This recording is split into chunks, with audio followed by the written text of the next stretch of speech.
RMC, 4h30, 6h30. Charles Matin. Marguerite Dumont, Alexandra Sirgan. Bon réveil à tous, il est 6h09 sur RMC. L'invité de Charles Matin. Notre invité, c'est vous, Jean-Marc Bellotti, bonjour. Bonjour. Vous êtes coordinateur de la Fédération française des motards en colère Paris et Petite Couronne. Hier, le Conseil d'État a réinstauré le contrôle technique pour les deux roues de plus de 125 cm3, une mesure que le gouvernement avait annulée plus tôt cette année. En théorie, motos et scooters vont être soumis à cette obligation comme les voitures à compter de 2023. Jean-Marc Bellotti, c'est très clair, vous êtes contre cette obligation. Alors expliquez-moi. Pourquoi les motos n'iraient pas faire un petit tour au garage alors que ça fait 30 ans que les voitures le font ? Alors tout simplement parce qu'un deux roues motorisé, ce n'est pas une voiture, c'est pas du tout fabriqué de la même façon, et tous les organes de sécurité sur un deux roues motorisé se voient à l'œil nu, contrairement à une voiture où il faut tout les monter. Par ailleurs, lorsqu'il a été mis en place un contrôle technique pour les voitures, à l'époque, il y avait 17% d'accidents qui étaient dus au mauvais état du véhicule. Donc il était effectivement temps de s'en occuper. Pour les deux roues motorisés, c'est 0,3%, ce qui veut dire qu'il n'y a pratiquement aucun accident qui est dû au mauvais état du véhicule. Donc c'est pas du tout la même chose, on n'est pas du tout dans le même cas de figure. Mais alors, vous me dites tout est visible sur une moto ou un scooter. Alors, tout est visible quand on est spécialiste et qu'on comprend bien la mécanique. Il y a quand même beaucoup de conducteurs en fait qui n'y connaissent rien à la moto, c'est juste leur véhicule pour rouler. Eux, ça serait pas intéressant qu'ils se soumettent à un contrôle technique ?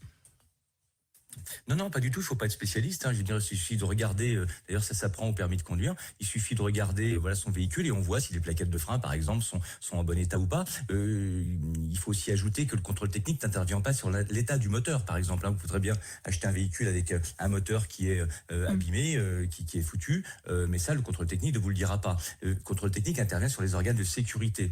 Et il faut savoir aussi qu'un deux roues motorisé, ça roule assez peu. Ça roule, la moyenne de circulation d'un deux roues motorisé en France annuel, c'est 3000 km. Donc vous voyez, si on mettait en place des contrôles techniques tous les 2 ans, le véhicule par exemple serait passé au contrôle technique tous les 6000 km plus ou moins. Donc pour vous, la sécurité n'est pas un argument finalement. Absolument pas. Même pour les vieux véhicules ? Mais même pour les vieux véhicules, alors notamment les vieux véhicules sont encore mieux entretenus parce que souvent les gens qui ont des vieux véhicules, ce sont des gens qui sont passionnés. Donc là, on parle même plus de réparation parce que bien souvent, ce sont des gens qui le font eux-mêmes. Jean-Marc Bellotti, je comprends votre discours, mais juste, j'ai l'impression que quand même, vous parlez beaucoup des passionnés et moins de la masse de conducteurs qui finalement, eux, je pense, sont peut-être moins connaisseurs que vous. Tout à fait.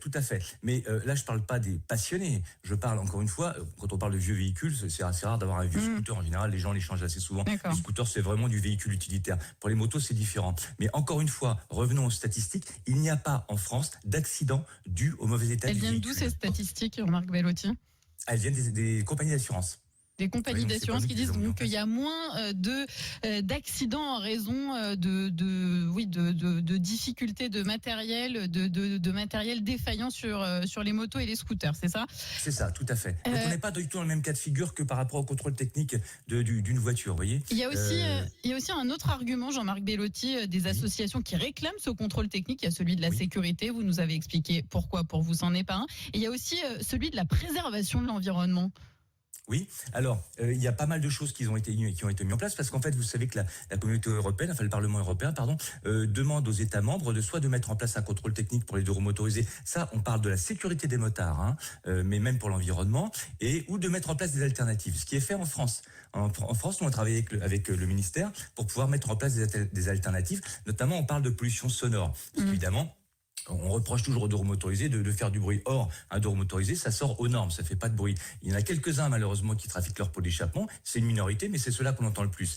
Eh bien, vous savez que quelqu'un qui va se présenter au contrôle technique avec un pot conforme, il va ressortir avec un contrôle technique en bonne et due forme, et puis il va pouvoir en 20 minutes changer son pot d'échappement sur sa moto, et il ne sera plus conforme. Il aura quand même un bien contrôle sûr, technique. après on peut imaginer qu'il peut y avoir des contrôles sur la route. C'est comme ça que ça se passe, et c'est comme ça que ça se passe notamment en Allemagne, et en Autriche, parce qu'ils ont le contrôle technique depuis très longtemps. longtemps. Et pourtant, ils sont en train de râler parce que dans les routes d'école autrichiens, il y a des motos qui font du bruit. Donc, vous voyez qu'ils n'ont pas réglé le problème. Donc, pour le bruit, il y a, et notamment les nuisances sonores, il y a bien d'autres choses qui sont mises en place depuis une belle lurette.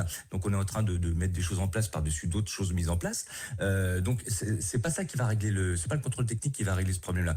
Et par rapport à l'environnement, la pollution, etc., il faut savoir déjà que ce qui était mis en place, les alternatives proposées, c'est aussi... Parce que finalement, en fait, je vous coupe 2 secondes, parce qu'on a l'impression que les voitures, elles sont soumises à pas mal de contraintes. Alors, niveau sécurité avec ce contrôle technique, niveau environnement aussi, avec les vignettes, etc.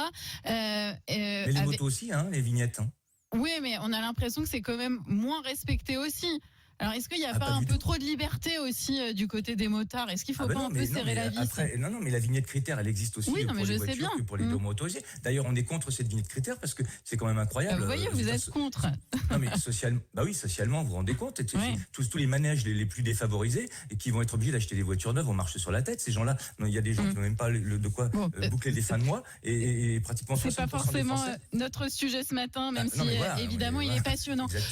Jean-Marc Bellotti, ce contrôle technique, il va se faire. Là, on le voit bien avec la décision du Conseil d'État. Comment ça, il va pas se faire? C'est les médias qui disent qu'ils vont se faire. Ah ben non, parce que même techniquement, le Conseil d'État, en fait, il a jugé un truc qui est quand même assez curieux. Parce que les alternatives sont mises en place. Le Parlement européen est au courant qu'il n'y aura pas de contrôle technique en France, puisque la France a prévenu qu'il n'y en aurait pas et qu'il y aurait des alternatives. Je vous rappelle quand même que le Parlement européen a donné la possibilité aux États membres de soit mettre le contrôle technique, soit mettre des alternatives. Donc il y a aussi la Commission européenne. La Commission européenne, pardon. Il y a 4 autres pays en Europe qui n'ont pas le contrôle technique. Vous voyez? Donc, mais alors, du coup, juste rapidement, qu'on comprenne bien, si vous voulez pas de ce contrôle technique, vous allez négocier quoi avec le gouvernement, en 2 mots? Non, mais techniquement, déjà, les professionnels ne sont pas prêts parce que le Conseil d'État dit qu'il faut le contrôle technique en France à partir de janvier 2023. Et il faut former le personnel, il faut acheter le matériel. Ça ne sera pas faisable déjà en janvier 2023. Vous voyez? Merci Jean-Marc Bellotti, porte-parole des motards en colère. Et je rappelle que le ministère des Transports a annoncé le lancement d'une consultation avant toute instauration de ce contrôle technique à laquelle seront conviés l'ensemble des parties concernées.